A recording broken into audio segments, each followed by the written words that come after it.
Hello, Troy again, Champion Plumbing, Eagan, Minnesota. I'm here with Darnell. He's been doing this a long time. We're going to talk about draining, flushing, emptying, cleaning your water heater.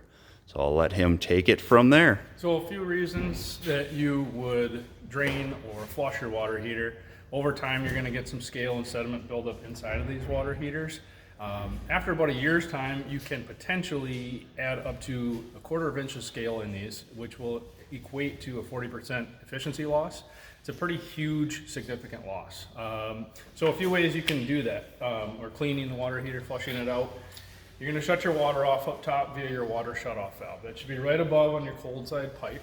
You might have a gate valve that turns, or you might have a ball valve that's going to be a lever handle. Either one will shut your water off. If you don't shut your water off, then you've got an issue with your water shutoff valve, and you should address that. But shut your water off, and then you come down to the bottom here.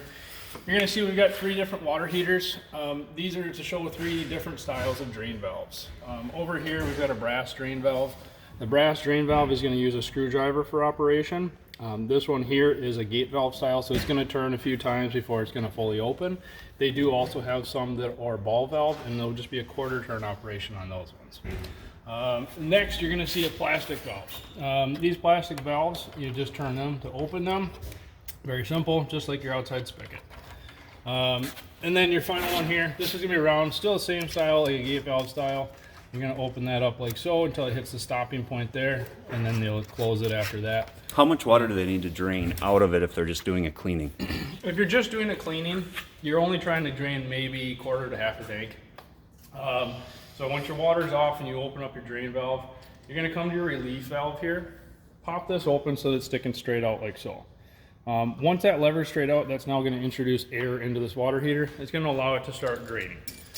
Without opening this, you can think of it like a kid playing with their straw, their fingers sitting on top of the straw, and the water's not draining out, so you relieve that air pressure, that vacuum.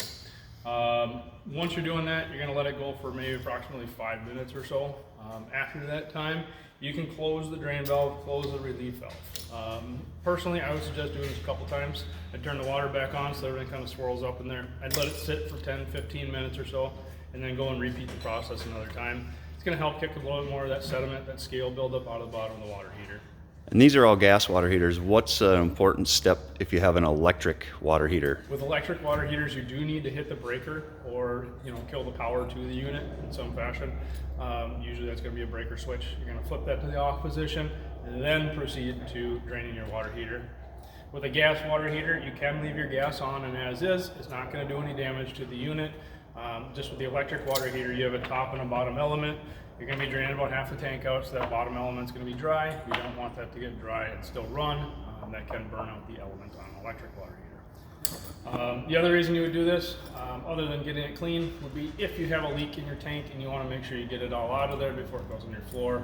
Same process, shut the water off, open the drain valve down the bottom, and then pull your relief lever. That'll start draining your tank, let it drain all the way out, and you shouldn't have any more water coming into it.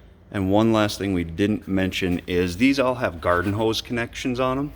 So you can hook a hose up to it. If you're just doing a cleaning, you could clean it into a bucket if you want. You didn't have to break the hose out. But if you're emptying it due to a leak, you want to throw a hose on that, go to your floor drain. Anything else you can think of, Darnell?